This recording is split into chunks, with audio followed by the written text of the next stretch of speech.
Praise the Lord. God is good all the time. You know, this past week I was researching some material on the National Assembly of God website. And, you know, can you guys bring that down just a little bit? When it gets a little bit bright, it's like there's this haze over everybody's head. There we go.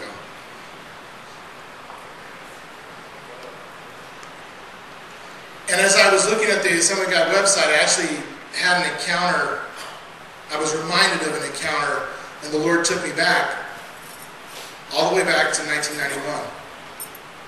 And I was 30 years old, and it was April of 91. I'd just been ordained 2 years. And Lori and I were at the Anaheim District Council.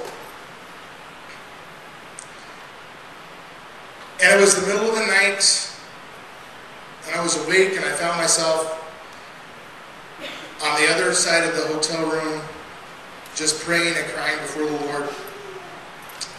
And I began to read, and I read my Bible. I read the district reports, which was probably a first for me. And finally, I even picked up a book that I brought with me. And God began to speak to me about two things. The first was that I was going to help plant a church. And the second one was that I was supposed to go to Fuller Seminary. In the district reports, in the 3 reports I read, at the end of every single report, there were multiple references to Fuller Seminary professors and their books on church growth and church planting.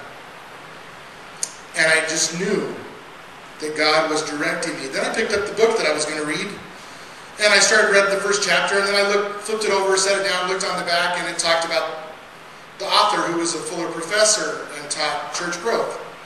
And I'm like, okay, Lord, I think I'm getting the message. So I left the hotel room, and I actually went walking the streets of Anaheim. Went down, walked over to a Denny's that's there across the street from Disneyland, sat down in the middle of the night, about 2:30 in the morning, and I began to write down what God had spoken to me. So when I went to the Assembly of God website, and I pulled it up, there was something right on the front page that reminded me of this, and then I went onto my computer and opened up this document that then said, this is an extremely old document, you can't open this, but you can try to recover text from any file. All right, anybody ever open one of those? And then it opens up and it's got like 75 fonts to start the text. And then it was all jumbled, but I was able to piece it all back together. Well, the next morning I got up bright and early because I had paid for a minister's breakfast that I was going to go to because it cost so much. And at my table there were 2 ministers. One was sitting on my right, one was sitting on the left. The one on my left was the pastor from Newport Mesa Christian Center. And the one on my right was not someone I remember or recognize his name, but he was an elderly gentleman. And the speaker got up that morning and said, I want you right now to briefly share what God has been speaking to you recently. Well, I was like, hey, I'm good to go. All right? So I shared, boom, this is what the Lord spoke to me last night as I was praying and seeking the Lord. The elderly minister said, that is great, son. But don't let them stick you with rebuilding one of those old dying churches that it takes a miracle to do and it causes nothing but heartache. And I knew right at then that's what God was going to do.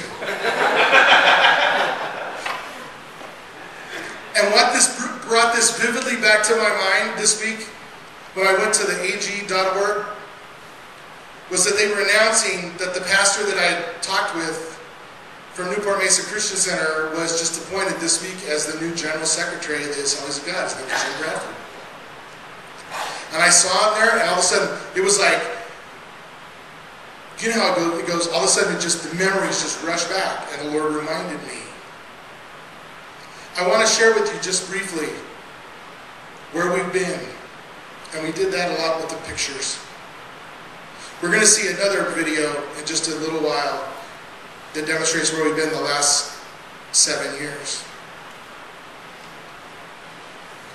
But I need to share with you this morning a word of guidance, direction, and encouragement.